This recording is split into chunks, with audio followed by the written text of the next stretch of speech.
रुस्काना Ansari and मैं एक chartered accountant हूँ और सर्टिफाइड मैनेजमेंट अकाउंटेंट यूएसए हूँ और मैं करंटली कनाडा में बिग फोर अकाउंटिंग फर्म में काम कर रही हूँ। If you want to know more about me and what I do तो you can check out my LinkedIn profile और I am also leaving link to a video here and also in the video description box below for you to check out.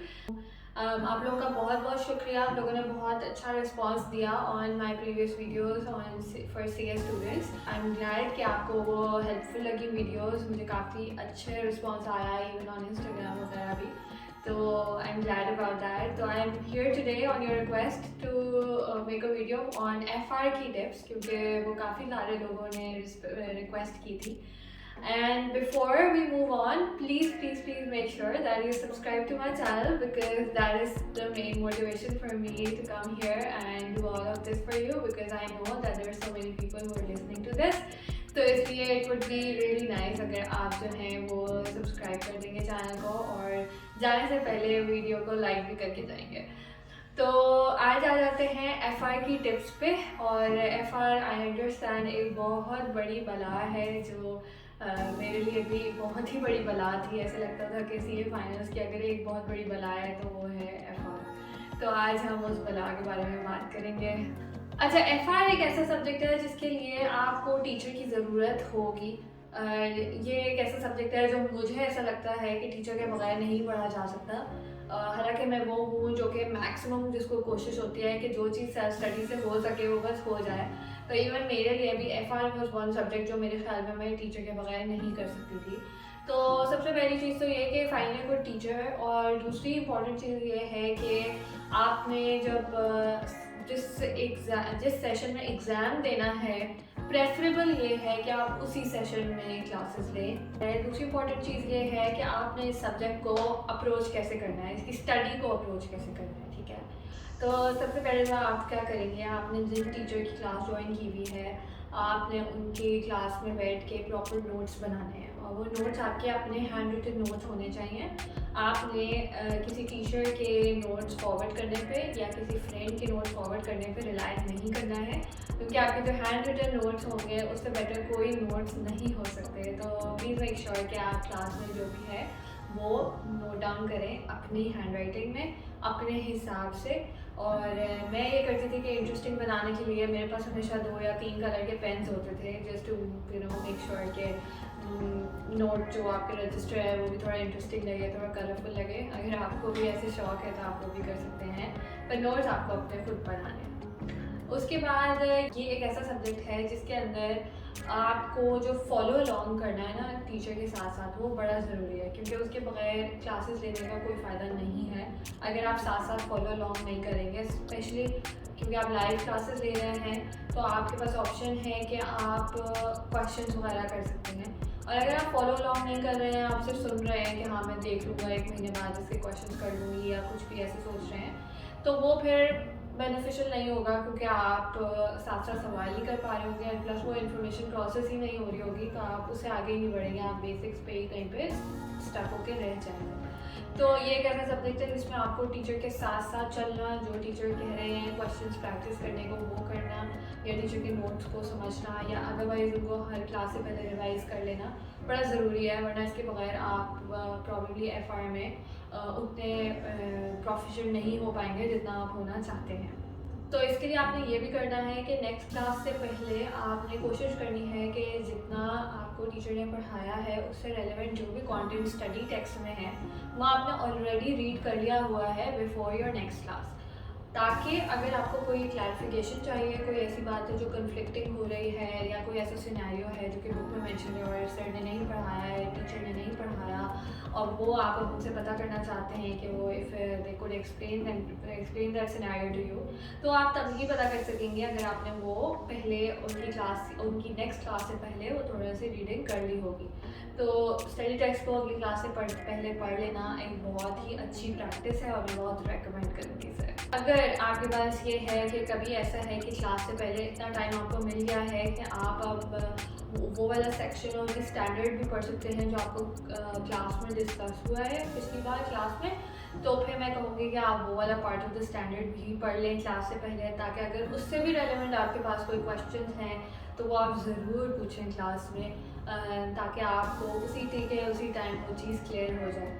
अच्छा, एक और common problem जो मैं देखा करती थी class में होती थी, वो ये होती थी कि जो भी लोग हैं वो ऐसे, क्योंकि एफआर की ऑनलाइन क्लासेस ली थी, तो मैं देखती थी कि लोग बस स्क्रीन पे देख रहे होते थे कोई भी काम करते हुए कि क्वेश्चन कैसे सॉल्व हो रहा है, and they would not like वो साथ साथ खुद ट्राई नहीं कर रहे होते थे क्वेश्चन करने की। तो ये एक ऐसी चीज़ है जो बिल्कुल भी अच्छी प्रैक्टिस नहीं है। आपको एक्चुअली जब टीचर कुछ भी करवा रहे हैं तो आपने इंश्योर करना है कि आप उनके साथ प्रैक्टिस करें, खुद से करें।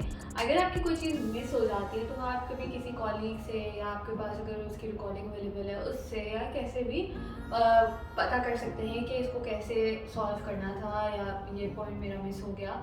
बट उस टाइम पे आपने कोशिश करनी है कि आप साथ साथ करें। एंड प्लस अगर आपको रेकमेंड किया है आपकी टीचर ने, आपके सर ने, कि ये वाले क्वेश्चंस हैं टॉपिकल जो आपको अब घर जाके करने चाहिए या बाद में करने चाहिए in order to practice for this topic, तो वो इंश्योर करें कि आप उनकी इंस्ट्रक्शंस फॉलो करें और नेक्स्ट क्लास से पहले वो कर लें। जितने हो सके, 5 कहे हैं तो 3 एटलीस्ट कर लें, ताकि आपको आपके पास एक तो जो आपने क्लास में पढ़ा है वो रिटेन ज़्यादा होता है। अगर आप उसे उसी वक्त अप्लाई कर दें तो रिटेन ज़्यादा होता है, पहली बात।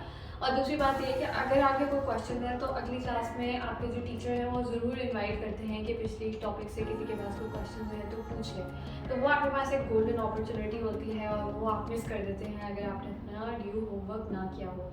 आई नो काफ़ी टाइम में बहुत डिफ़िकल्ट हो जाता है to manage with work, with family, with everything else, लेकिन यही एक चैलेंज है जो आपको बैलेंस करना है, मेंटेन करना है। इसमें मैंने अपनी पिछली वीडियो में भी टिप दी थी कि अगर आप सुबह को अर्ली पहुंच जाते हैं ऑफिस, उस टाइम कोई नहीं होता, तो बजाय इसके कि आप कॉफ़ी रूम में जाके कॉफ़ी चाय ये वो करें, वो भी करें, लेकिन वो उसका टाइम रिजर्व कर लें कि अगर आपके पास 1 घंटा फ्री है तो 45 मिनट्स आप वो जल्दी से टॉपिक रिवाइज कर लेंगे एंड 15 मिनट्स में आपको कॉफ़ी ब्रेक एंड जो भी आपने ब्रेकफास्ट ब्रेक लेनी है वो ले लेंगे। तो प्लानिंग बहुत इंपॉर्टेंट है। और ये अप्रोच फॉलो करते करते आपका ये होगा कि आपके पास टीचर के नोट्स बन जाएंगे, आपके पास ओवरऑल स्टैंडर्ड की ऑलमोस्ट हर बार साथ साथ रीडिंग होती रहेगी, तो आप ऑलमोस्ट स्टैंडर्ड्स कवर करते जाएंगे। आप इवन अपने टीचर या अपने सर से भी पूछ सकते हैं कि कौन से ऐसे स्टैंडर्ड्स हैं जिनको आपको पूरा गो थ्रू करना है, या किस एक्सटेंड तक स्टैंडर्ड को आपको गो थ्रू करना चाहिए, या अपनी जो भी आपको पढ़ा रहे हैं उनसे भी रिकमेंडेशन ले सकते हैं। कुछ स्टैंडर्ड्स ऐसे हैं जो आप पढ़े बगैर कंप्लीट A to Z पढ़े बगैर एग्ज़ाम में जा ही नहीं सकते। वो स्टैंडर्ड्स आपने अपने एंड पे पूरी तरह गो थ्रू करने हैं, और आपने वो एक एबिलिटी बनानी है कि जब आप स्टैंडर्ड को पढ़ रहे हो तो वो आपको समझ भी आ रहा हो साथ साथ, और आप उसको एक्चुअली अपने जो भी क्वेश्चन है उसमें अप्लाई कर सकें। बिकॉज स्टैंडर्ड की लैंग्वेज काफ़ी लोगों को काफ़ी डिफ़िकल्ट टू फॉलो लगती है, तो वो आप थोड़ा सा अगर एफ़र्ट लगाएंगे, शुरू में एफ़र्ट लगेगा पर आहिस्ता आहिस्ता वो ईजी होना लग जाएगा। और कुछ स्टैंडर्ड्स ऐसे हैं जिनको पढ़े बगैर आप एग्ज़ाम में नहीं जा सकते, क्योंकि एग्ज़ाम में जिस तरह के सिनेरियो पूछे जाते हैं वो सारे आप याद नहीं कर सकते, वो सारे आपको कोई टीचर नहीं समझा सकता, वो सारे आपके किसी पास पेपर क्वेश्चन में कवर्ड नहीं है। तो वो सारे इसी तरह कवर होंगे जब आपको स्टैंडर्ड की समझ आ जाएगी कि उसको पढ़ के अप्लाई कैसे करना है। तो आपने पढ़ के अप्लाई करने की एबिलिटी को बिल्ड करना है अपने एफआई के, और वो बहुत कोई मुश्किल काम नहीं है। वो सिर्फ ये है कि जब आप स्टडी कर रहे हो तो आप साथ साथ स्टैंडर्ड्स को पढ़ें, तो आपको रियलाइज़ होता रहेगा अच्छा जो मैंने क्लास में ये वाली बात पढ़ी थी वो एक्चुअली यहाँ से निकली है और ये स्टैंडर्ड में लिखा हुआ है कि ऐसे अप्लाई होगी। तो आप चीज़ें लिख खुद ही करने लग जाएंगे। असल हेजिटेशन मेरे हाल में जो हम सबकी होती है वो ये होती है कि पहली दफ़ा वो स्टैंडर्ड की किताब खोल के उसको पढ़ना शुरू करना। तो वो स्टैंडर्ड की किताब खोल के जो पढ़ने वाला पहला वाला पार्ट है वो थोड़ा क्रॉस कर लें बैरियर, तो आगे फिर आई एम श्योर ईजी हो जाएंगी चीज़ें। और साथ ही वो जो इलस्ट्रेटिव एग्जाम्पल्स होते हैं स्टैंडर्ड्स में वो बहुत ज़्यादा ज़रूरी होती हैं। कुछ स्टैंडर्ड्स में तो उनके बगैर आप पेपर में ना ही जाना, अगर आपने वो नहीं की हुई तो आप ना जाए पेपर में, बिकॉज वो बहुत ज़रूरी हैं टू क्लैरिफाई योर कॉन्सेप्ट्स। और काफ़ी सारे कॉन्सेप्ट्स जो आपके पेपर में आ रहे होते हैं, टेस्ट हो रहे होते हैं, वो उन्हीं एग्जाम्पल से ड्रिवन होते हैं, तो वो ज़रूर करें। और अगर आप चाहते हैं कि मैं स्टैंडर्ड वाइज थोड़ा सा कुछ समरी बना दूँ कि ये वाले स्टैंडर्ड्स आपने बुक में से पढ़ने हैं, ये वाले स्टैंडर्ड आपने स्टैंडर्ड्स में से पढ़ने हैं, तो आप मुझे ज़रूर कमेंट्स में बताएं। I try to recall as much as I can. And मैंने स्टडी टेक्स्ट तो आप लोगों की वजह से डाउनलोड कर ही लिया है, तो मैं उसमें भी देख के आप लोगों को ज़रूर गाइड कर सकती हूँ कि कौन से स्टैंडर्ड कहाँ से पढ़ने हैं, कैसे पढ़ने हैं वगैरह। तो वो मैं स्पेसिफिक वीडियो में करूँगी। अभी मैं एक जनरल FR की अप्रोच की वीडियो बना रही हूँ, तो इसमें यहाँ तक की बात काफ़ी है। तीसरा, आपके कुछ ना कुछ प्रैक्टिस करते हुए पास्ट पेपर क्वेश्चन जो क्लास में रेकमेंड हुए होंगे वो भी कवर हो गए होंगे। तो एंड में आपके फिर रह जाएंगे इस तरह से वो कुछ क्वेश्चन जो आपके शायद टॉपिकल में कवर ना हुए हों, पास्ट पेपर क्वेश्चन, या आपके फिर जो वो एक ओवरऑल एक पूरा पेपर इकट्ठे गो में करना वो वाला पार्ट आपका बाय द एंड रह जाएगा, अगर आप ये साथ साथ सिर्फ ये वाला चीज़ें कवर करते रहेंगे। तो ये एक ओवरऑल अप्रोच हो गई कि ये अप्रोच आपने रखनी है towards your study of FR। अच्छा, थर्ड चीज़ ये है कि आपने जब पास्ट पेपर क्वेश्चंस कर रहे होंगे, even if for your class या इवन इफ अदरवाइज, आपने क्या करना है कि जैसे भी आप कंफर्टेबल हो, आप अपनी पास्ट पेपर बुक के साइड पे नोट्स बनाने में कंफर्टेबल हो, या अलग से जिधर आपका रजिस्टर में टॉपिक ख़त्म हुआ है क्लास में, उसके आगे I usually use to leave 1 or 2 pages, और फिर मैं स्टार्ट करती थी। और उन 1 or 2 पेजेस में अगर कोई छोटे मोटे मेरे अपने नोट्स कलेक्ट होते थे बाय प्रैक्टिसिंग द क्वेश्चंस, के मैं कुछ सिनेरियो बिल्ड कर लेती थी कि अच्छा इस तरह का क्वेश्चन हो तो उसमें ये ट्रिक यूज होती है, तो वो मैं यूजली उन 1-2 ब्लैंक पेजेस में कवर कर लिया करती थी। तो पास्ट पेपर करते हुए आपने ये पॉइंट ऑफ व्यू ज़रूर जहन में रखना है। पास्ट पेपर करने का ये मकसद नहीं होता कि हमने ये वाला क्वेश्चन कर लिया तो हम बस जीनियस हो गए। उसका पर्पस ये होता है कि अगर इस तरह का सिमिलर क्वेश्चन आ गया तो आप जो इसमें ट्रिक यूज़ हुई है क्या वो यूज़ कर पाएंगे। तो उसके लिए ज़रूरी है कि आपको ट्रिक याद हो, और वो याद इस तरह रट्टा नहीं मारना होता, बट याद इसी तरह रहती है अगर आप वो कहीं नोट डाउन कर लें, जिधर वो हर बार जब आप वो टॉपिक रिवाइज कर रहे हो तो आपकी नज़रों से गुजरे, तो वो इन जनरल आपके फिर माइंड में रिटेन हो जाती है और आप वो उसको अप्लाई कर पाते हैं डिफरेंट सिनेरियोज में जो भी आपके क्वेश्चंस में आते हैं। तो इसलिए ये पास्ट पेपर की ट्रिक नोटिंग डाउन हर सब्जेक्ट के लिए रेलेवेंट है और इसके लिए भी उतनी ही रेलेवेंट है। तो नेक्स्ट चीज़ है, एक हमारा बहुत ही जाइंट टॉपिक है, that is the topic of consolidation. उसके लिए मैं एक अलग से छोटा सा पॉइंटर दे रही हूँ, और वो ये है कि एक तो कंसोलिडेशन में आपके जो बेसिक फॉर्मेट्स यूज़ होते हैं वो बड़े इंपॉर्टेंट होते हैं। जो आपके बेसिक फॉर्मेट्स हैं वो ऑलमोस्ट हर क्वेश्चन को सॉल्व करने में यूज़ हो जाते हैं, और जिस तरह से मुझे जिन्होंने पढ़ाया था उन्होंने सिखाया था वो ऐसे ही था कि जो भी क्वेश्चन आया आप एटलीस्ट ये फॉर्मेट्स बना लें and then start putting in values while you are reading the question, and that approach helped me a lot. वो बहुत ही हेल्पफुल अप्रोच थी। तो अगर ऐसी कोई अप्रोच आप यूज़ कर सकते हैं तो ज़रूर करें। और दूसरा, जब एक दफ़ा आपका कंसोलिडेशन का टॉपिक कंप्लीट हो जाए तो ये अपने जहन में रखें कि आपने हर वीक में at least 2 to 3 consolidation questions solve करने।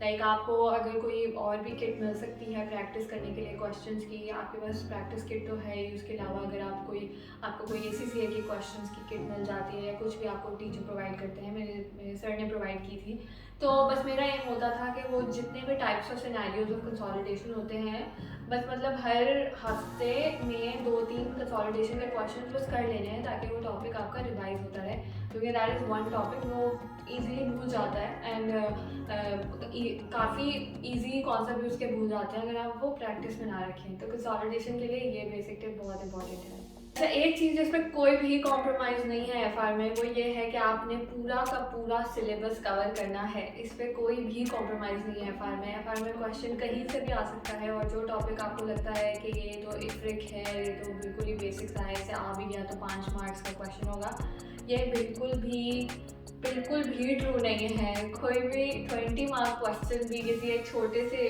ट्रिक में से आ सकता है। तो मेक श्योर कि आप पूरा का सिलेबस कवर करें जितना पॉसिबल हो सके, लेकिन पॉसिबल बनाएं कि आप पूरा कवर कर सकें। एक और टिप जो मैंने BFT की वीडियो में भी शेयर की थी और मैं यहाँ भी करूँगी, वो ये है कि जब आप स्टडी कर रहे हो तो आपने इस पर्सपेक्टिव से करना है कि आपको स्टैंडर्ड्स ले जाना अलाउड है एग्ज़ाम्स में।